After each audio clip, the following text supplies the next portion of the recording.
Hey guys, welcome back to my YouTube channel GDS and job corner.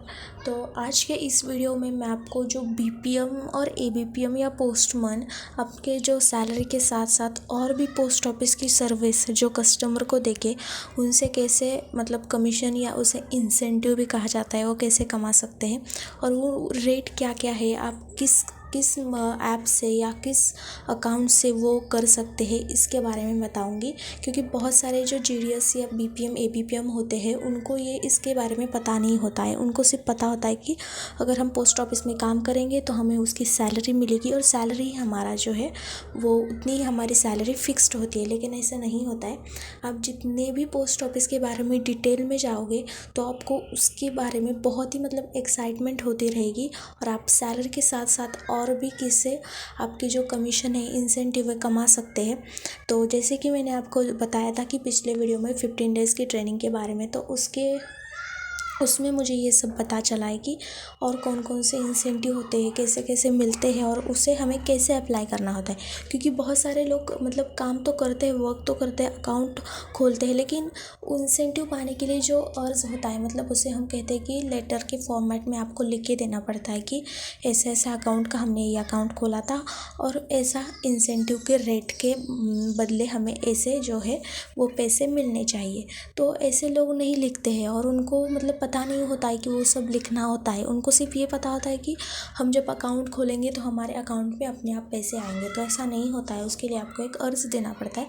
तो इसके बारे में भी मैं आपको बताऊंगी, लेकिन पहले आपको जो है वो कौन कौन से इंसेंटिव के अकाउंट होते हैं वो बताती हूँ। जो आपके पीओएसबी में सेविंग का अकाउंट होता है, आरडी का होता है और एसएसए का होता है, वो आपके पोस्टल जो है वो अकाउंट है, तो उसमें आपको इंसेंटिव नहीं मिलता है। लेकिन जो टीडी का है वो भी पीओएसबी में आता है, लेकिन उसमें आपको कमीशन मिलता है। जो आपको टीडी मतलब टाइम डिपॉजिट आपको पता है, उसका लॉन्ग फॉर्म है, और उसमें आप जो फिक्स्ड अमाउंट है वो फिक्स्ड ईयर के लिए डिपॉजिट कर सकते हो। टीडी 1, 2, 3 और 5 ईयर्स का होता है। 4 ईयर का टीडी नहीं होता है, सिर्फ 1, 2, 3 और 5 ईयर्स का होता है।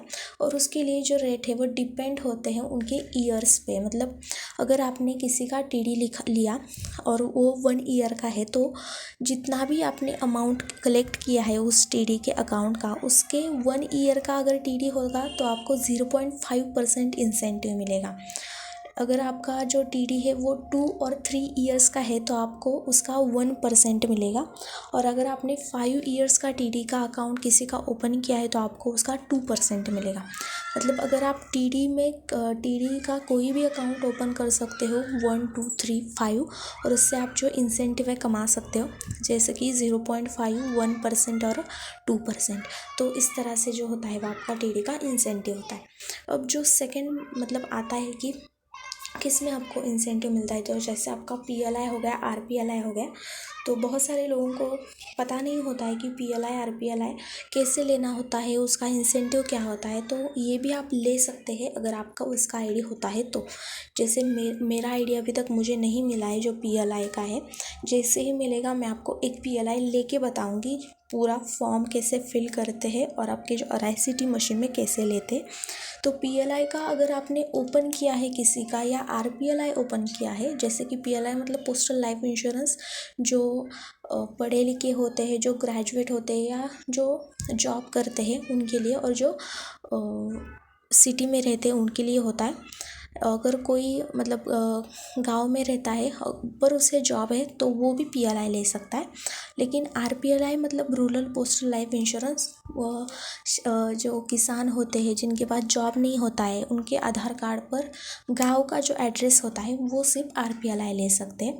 तो पीएलआई और आरपीएलआई में आपको जो है वो 10% मिलता है। मतलब अगर आपके पास किसी ने पीएलआई ओपन किया, जैसे वो मंथ्स टू मंथ पीएलआई और आरपीएलआई अकाउंट जो प्रीमियम होता है वो भरेगा, आपको उसके 10% मिलेंगे फॉर 12 मंथ्स। मतलब 1 ईयर के लिए आपको 10% मिलता है। और फिर 1 ईयर के बाद जितनी उनकी पीएलआई के ईयर है उसके लिए उसको 2% मिलता है।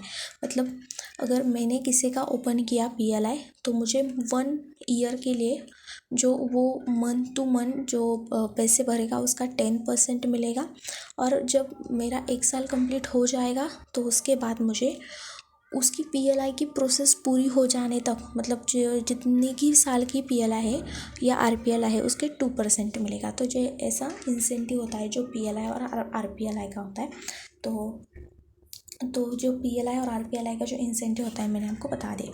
अब इसे फॉर्म कैसे फिल करते हैं, तो जैसे कि आपने किसी का TD अकाउंट या PLI RPLI ओपन किया तो आपको इंसेंटिव कैसे मिलेगा। तो सिर्फ आपको कुछ नहीं करना होता है। आपको अगर आपने इस मंथ लिया PLI तो इस मंथ मतलब नेक्स्ट मंथ में आपको क्या करना होता है कि एक जो लिखना पड़ता है। अगर TD का अकाउंट लिया है तो उसके बारे में पूरी डिटेल लिखनी पड़ती है। अकाउंट नंबर लिखना पड़ता है, कितने का TD है, और डेट मेंशन करनी पड़ती है।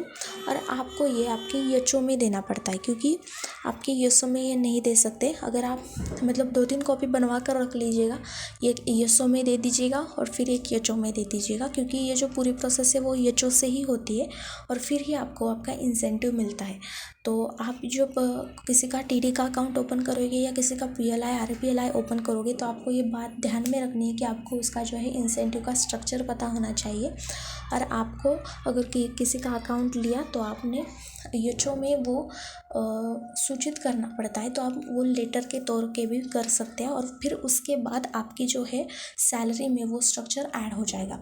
क्योंकि बहुत सारे जो ऐसे BPM होते हैं जो सैलरी के साथ साथ ही ऐसे इंसेंटिव कमाते हैं और उनकी जो इंसेंटिव होता है वो सैलरी से ज़्यादा होता है। तो मुझे भी अभी ये पता चला।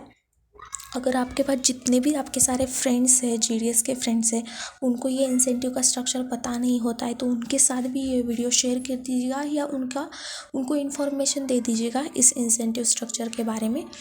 तो जैसे कि मैंने अभी आपको बताया कि मेरी 15 डेज़ की ट्रेनिंग हो गई है और मेरी सैलरी भी आ गई है। अगर आपको उसकी डिटेल वीडियो चाहिए होगी तो मुझे कमेंट सेक्शन में बताइएगा, मैं वीडियो बनाने की पूरी कोशिश करूँगी। और अब से जो डेली रूटीन GDS के अपडेट होते हैं मैं आपको देती रहूँगी, क्योंकि जो ट्रेनिंग के बाद हमें जो टारगेट मिलते हैं वो टारगेट हमें मिले हैं। और जो टारगेट में आपको प्राइज़ भी होते हैं तो आप वैसे भी कमा सकते हो। जैसे कि 5 डेली अकाउंट आपको बनवाने पड़ते हैं जो टारगेट के है। 1 मंथ का टारगेट है, आपको हर दिन 5 अकाउंट ओपन करना पड़ता है और उसके लिए प्राइजेस भी होते हैं। अगर किसी ने वो अकाउंट ओपन किए तो उसको प्राइज़ भी मिलता है। मतलब ऐसे भी बहुत सारे जो साइड इंसेंटिव होते हैं वो आपको मिलते रहते हैं। तो ये थी मेरी आज की वीडियो। मैंने सोचा कि आपको भी इसके बारे में पूरी इंसेंटिव स्ट्रक्चर के बारे में पूरा बता दिया जाए। अगर किसी के मन में भी डाउट है इसको लेकर तो मुझे कमेंट सेक्शन में बताइएगा, मैं उसका आंसर देने की पूरी कोशिश करूँगी। तो मिलते हैं नेक्स्ट वीडियो में। तो तब तक के लिए stay tune, stay updated. Thank you so much.